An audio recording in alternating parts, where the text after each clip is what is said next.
بسم اللہ الرحمن الرحیم۔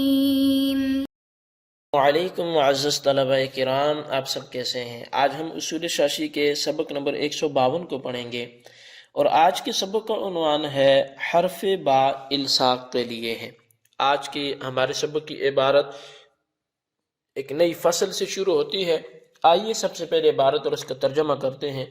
اس کے بعد باقاعدہ سبق کی تفصیل کی طرف بڑھتے ہیں۔ مصنف علیہ رحمہ لکھتے ہیں: فصل حرف الباء للالصاق فی موضع اللغات، لغت کے مقام میں با الصاق کے لیے ہے، ولہذا تصحب الاسمان، یہی وجہ ہے کہ وہ سمن پر داخل ہوتی ہے۔ وتحقیق هذا ان المبیع اصل فی البیع، اور اس بات کی تحقیق یہ ہے کہ بیع میں اصل مبیع ہے۔ والثمن شرط فیہ، جبکہ اس میں ثمن جو ہے وہ شرط ہے۔ ولہذا المعنی ہلاک المبیع یوجب ارتفاع البیع دون ہلاک الثمن، یہی وجہ ہے کہ مبیع کا ہلاک ہونا بے کے ختم ہونے کو ثابت کرتا ہے، نہ کہ ثمن کا ہلاک ہونا۔ اذا ثبت هذا فنقول ان يكون التبع ملصقا بالاصل، جب یہ بات ثابت ہوگی تو ہم کہتے ہیں کہ ضروری ہے کہ تابع اصل کے ساتھ ملصق ہو، لا يكون الاصل ملصقا بتبع، نہ یہ کہ اصل تابع کے ساتھ ملصق ہو۔ فاذا دخل حرف الباء في البدل في باب البيع دل ذلك على انه تبع ملصق بالاصل فلا يكون مبيعا فيكون ثمنا، پس جب حرف با بدل میں باب بے میں داخل ہوتا ہے تو یہ دلالت کرتا ہے اس بات پر کہ بے شک وہ ثمن، وہ تابع ہے جو اصل کے ساتھ ملصق ہے۔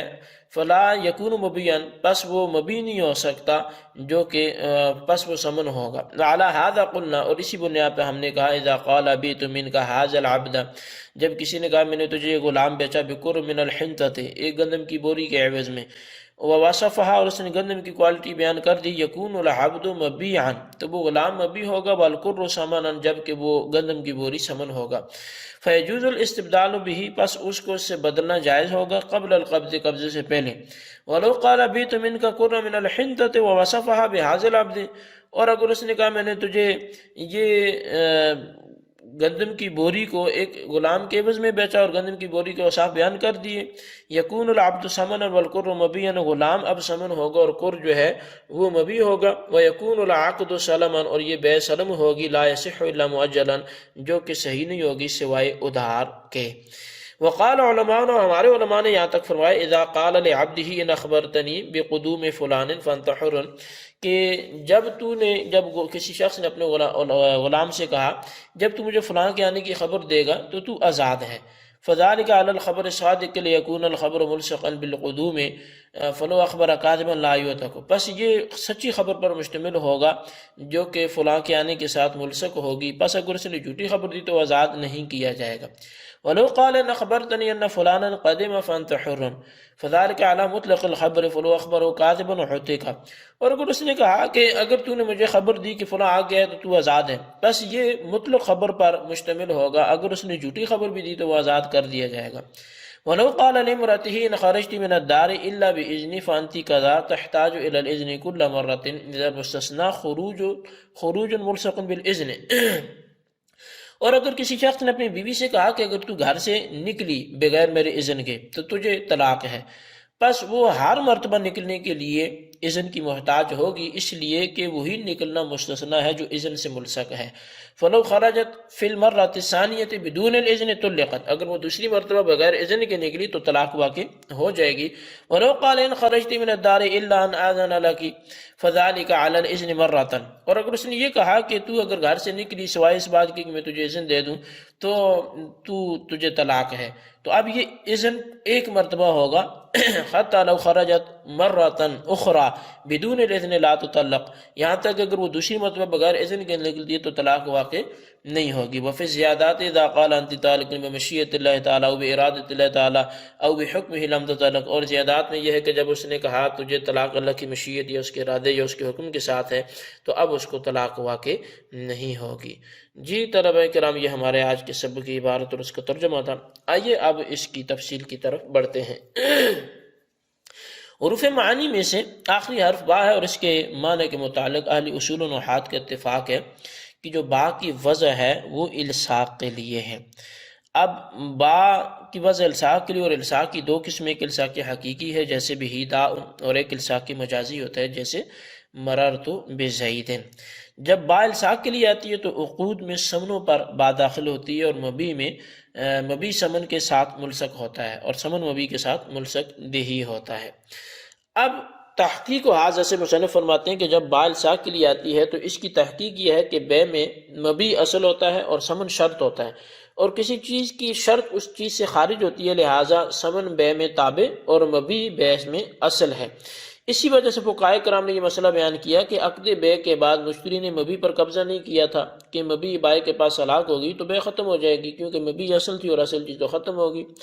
لیکن اگر سمن ہلاک ہو جائے تو بے ختم نہیں ہوتی، اس لیے کہ سمن تو تابع ہے، اور تابع چیز کے ختم ہونے سے اس کو دوسرے سمن سے بدلا جا سکتا ہے، بے ختم نہیں ہوگی۔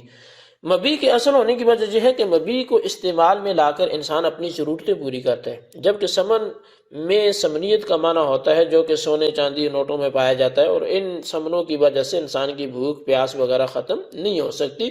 اس لیے بے میں سمن تابع اور مبی اصل ہے۔ لہٰذا جب مشتری کے پاس سمن نہ بھی ہو تب بھی بے درست ہے، مگر بائع کے پاس مبی نہ ہو تو اس وقت بے درست نہیں ہے۔ مصنف فرماتے ہیں اذا ثبت هذا فنقول کہ جب یہ ثابت ہو گیا کہ عقد بے میں مبی اصل ہے اور سمن تابع ہے، لہذا یہ ضابطہ قرار پایا کہ تابع اصل کے ساتھ تو ملصق ہو لیکن اصل تابع کے ساتھ ملصق نہ ہو،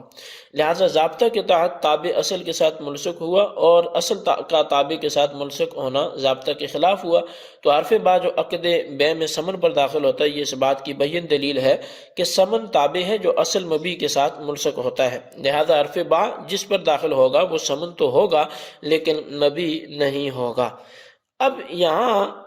الاصل ان یکون سے قبل تفصیلاً یہ بات بیان کی گئی کہ تابع جو ہے وہ اصل کے ساتھ ملصق ہوتا ہے لیکن اصل تابع کے ساتھ ملصق نہیں ہوتا، لہٰذا با سے قبل کو ملصق اور با کے مدخول کو ملصق بھی کہا جاتا ہے، جبکہ مصنف کی عبارت گزشتہ تقریر کے برعکس ہے، اصل تابع کے ساتھ ملصق ہو لیکن تابع اصل کے ساتھ ملصق نہ ہو، تو مصنف کی تقریر کے مطابق با سے قبل کو ملصق بھی اور با کے مدخول کو ملصق کہا جائے گا، حالانکہ یہ بات اہل اصول کے خلاف ہے۔ تو اس تعارض کے ازالہ شارحین نے یوں کیا کہ مصنف کی عبارت دراصل یوں تھی الاصل ان یکون الاصل ملصقا بطبع لا ان یکون الطبع ملصقا بالاصل، لہٰذا مصنف کی عبارت کو کل پر محمول کرنے کی صورت میں گزشتہ جو تقریر ہے وہ اپنے مقام پر باقی رہتی ہے، نبی ملصق اور سمن ملصق بھی ہوتا ہے۔ اب یہاں پر مصنف نے فرمایا کہ جب بے کے باب میں با کا مدخول سمن ہوتا ہے، لہذا اگر کسی شخص نے بیت من کا حاصل عبد بکر من الحنطۃ، میں نے تجھے یہ غلام گندم کی ایک بوری کے عوض میں فروخت کیا، تو اگر یہ کہہ دیا تو اس میں بجو میں یہ ضروری ہے کہ اجناس کی نوعیت و صفت بیان کی جائے، اس لیے مصنف نے وصفہا کا اضافہ بھی کیا۔ اب اس مثال میں ضابطہ یوں منطبق ہوتا ہے کہ با کر پر داخل ہے، لہٰذا معلوم ہوا کہ کر سمن ہے اور غلام مبی ہے، چونکہ سمنوں میں تبدیلی درست ہوتی ہے لہٰذا قبضہ سے پہلے متعین نہ ہونے کی وجہ سے اس کی جگہ دوسری گندم کی بوری بھی دی جا سکتی ہے، لیکن مبی بے میں متعین ہوتی ہے، اس کے عوض دوسری چیز کو دینا جائز نہیں ہوتا، اور مبی کے ہلاک ہونے سے بے ختم ہو جاتی ہے، لہٰذا لیکن سمن کے ہلاک ہونے سے بے ختم نہیں ہوتی۔ اگر بائع نے یوں کہا بیت من کا قرم من الحنطۃ بہذا العبد کہ میں نے تجھے پر گندم کی ایک بوری اس غلام کے عوض بیچی، اور گندم کے اوصاف بھی بیان کر دیے، تو اس صورت میں گندم کی بوری مبی اور غلام سمن ہوگا، اور یہ عقد بے سلم ہوگی، اس لیے کہ بے سلم میں سمن نقد اور مبی ادھار ہوتا ہے، اور یہاں غلام متعین ہے اور گندم کی بوری متعین نہیں ہے۔ جب گندم کی بوری متعین نہیں تو بائع کے ذمہ گندم کی بوری بطور دین ہوگی، اور مبی جب بائع کے ذمہ دین ہو تو وہ بے سلم ہوتی ہے۔ اس بات کی تفصیل فقہ کی کتب میں موجود ہے کہ جب عقد گندم یعنی جب عقد گندم پر ہو تو سمن عقد کے وقت ادا کیا جاتا ہے اور گندم بعد میں دی جاتی ہے، اور یہ بے سلم کہلاتی ہے، لہٰذا بے سلم میں تمام شرطوں کا ہونا ضروری ہوتا ہے۔ خلاصہ کلام یہ نکلا کہ پہلی مثال میں غلام کا مبی ہونا اور گندم کی بوری کا سمن ہونا، اور دوسری مثال میں غلام کا سمن ہونا اور گندم کی بوری کا مبی ہونا، یہ با کے داخل ہونے کی وجہ سے ہوا ہے۔ اب وقال علماء سے مصنف با الصاق کے موجود ہونے اور نہ ہونے کی صورت میں دونوں کے فرق کو مثالوں سے واضح کر رہے ہیں۔ پہلی مثال یہ ہے کہ اگر آقا نے اپنے غلام سے کہا ان اخبرتنی بقدوم فلان فانتحر، کہ اگر تو نے مجھے فلاں کے آنے کی خبر دی تو تو آزاد ہے۔ اس کلام میں قدوم جو ہے اس پر با داخل ہے، جو با اس بات پہ دلالت کرتی ہے کہ وہ خبر فلاں کے آنے کے ساتھ ملصق ہونی چاہیے۔ اب غلام نے آنے کی خبر دی لیکن وہ جھوٹی تھی تو ظاہر ہے وہ ملصق نہیں تھی، اس لیے وہ آزاد نہیں ہوگا، لیکن اگر اس نے آنے کی خبر دی اور واقعی وہ سچی تھی تو وہ آزاد ہو جائے گا۔ اور اگر آقا نے یوں کہا ان خبرتنی ان فلانا قدم فانت حر، اگر تو نے مجھے یہ خبر دی کہ فلاں آ گیا تو آزاد ہے، اب اگر یہ سچی خبر دے یا جھوٹی دے، اس نے جب یہ خبر دی تو آزاد ہو جائے گا۔ وجہ یہ ہے کہ یہاں با داخل نہیں ہے۔ دوسری مثال یہ ہے کہ اگر شوہر نے بیوی سے کہا ان خرجتی من الدار الا باذنی فانتی کذا، اگر تو گھر سے میری اجازت کے بغیر نکلی تو تجھے طلاق ہے۔ اس کلام میں شوہر نے اذن پر با الصاق کو داخل کیا ہے، جو اس بات پر دلالت کرتی ہے کہ بیوی کا گھر سے نکلنا شوہر کی اجازت کے ساتھ ملصق ہو، لہذا شوہر کا مقصد یہ ہے کہ عورت جب بھی گھر سے نکلے تو مجھ سے اجازت لے کر نکلے، اگر پہلی بار اجازت سے نکلی تو طلاق واقع نہیں ہوگی، اگر اس کے بعد عورت کا نکلنا جب بھی بغیر اجازت کے پایا گیا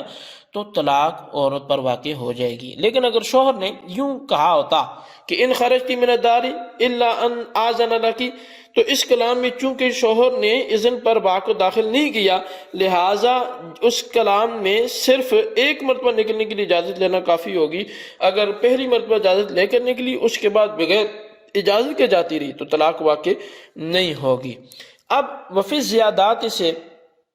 ایک بات کو بیان کر رہے ہیں کہ با میں الصاق کا معنی متحقق نہ ہونے کی کچھ مثالیں یہاں سے ذکر کرتے ہیں کہ جس طرح فی میں شرط کا معنی متحقق نہ ہونے کی مثالیں مصنف نے فی کی بحث کے آخر میں دی تھی، اسی طرح با کی بحث کے آخر میں ایسی مثالیں پیش کر رہے ہیں کہ جن میں با کا برائے الصاق ہونا معلوم نہیں۔ امام محمد رحمۃ اللہ تعالیٰ نے زیادات میں یوں ذکر کیا کہ اگر شوہر نے بیوی سے کہا انتی تعلق بمشیت اللہ تعالیٰ، یا کہا بارادت اللہ تعالیٰ،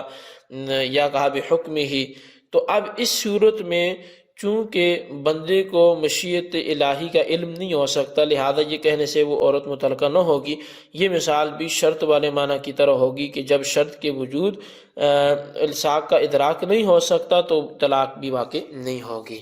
تو یہ ہمارے آج کے سبق کے حوالے سے کچھ معروضات تھی، اس کو آپ اپنے الفاظ میں نوٹ کریں، رجسٹر پر لکھیں اور بالخصوص ان سوالات کے جوابات دیں۔ سوال نمبر 1 یہ ہے کہ مصنف کی عبارت قلب پر محمول کیسے ہوگی، اس کو انتباہ کر کے دکھائیں۔ اور سوال نمبر 2 یہ ہے کہ با کے ذکر اور عدم ذکر سے حکم میں کیا فرق پڑتا ہے، کوئی ایک مثال سے واضح کریں۔ اللہ تبارک و تعالیٰ سے دعا ہے جو کچھ ہم نے پڑھا سنوں سے یاد رکھنے کی توفیق نصیب فرمائے،